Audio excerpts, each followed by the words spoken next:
Hi viewers, welcome to Telugu నవ్వు channel.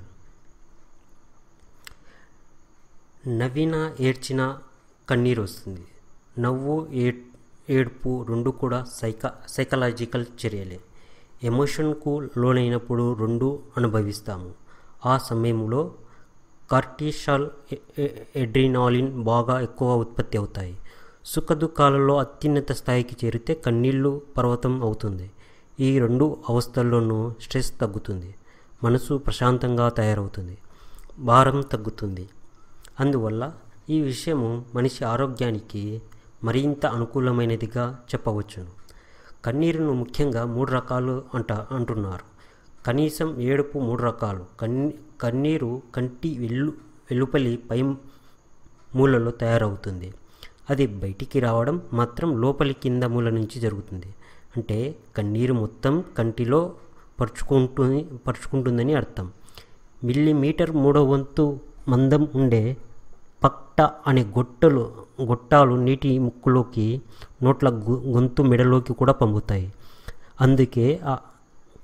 అందుకే ఏడ్చిన తర్వాత నోట్లో కూడా రుచి మారిన భావం కలుగుతుంది. కనుబొమ్మలు కదిలినందుకు నీరు కన్ను అంతటా పరుచుకుంటుంది. కన్ను ఆర్చడానికి 0.2 నుంచి 0.3 సెకండ్ల కాలం పడుతుందట.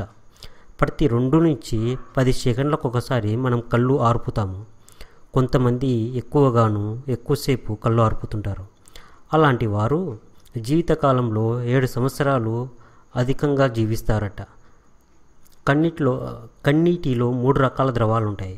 అవి 3 వేరువేరు గ్రంథాల్లో తయారవుతాయి. మొదటిది తెల్ల గుడ్డలో పుట్టే జిగురు ద్రవం. అది కన్నుగుడ్డ మీద సమానంగా అంతటా పరుచుకునే ద్రవం. రెండో పొర నీళ్ళలో ఉంటుంది.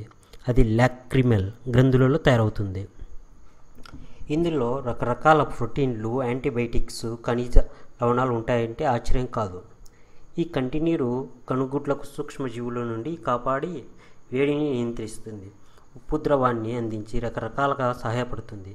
ఇక కనుబొమ్మల చివరన ఉండే మైలోమియన్ గ్రంథుల నుంచి కొవ్వుతో వచ్చేది 3వ పొర.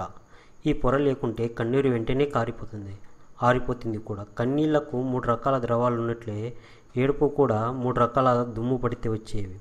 ఒక రకం కాంతి, పొగలాంటి వాటికి కారణంగా ఏడుపు. మరో రకం భావోద్వేగంతో నవ్వినా ఏడ్చినా వచ్చేవి 3వ రకం. ఇదే కన్నీటి గాథ.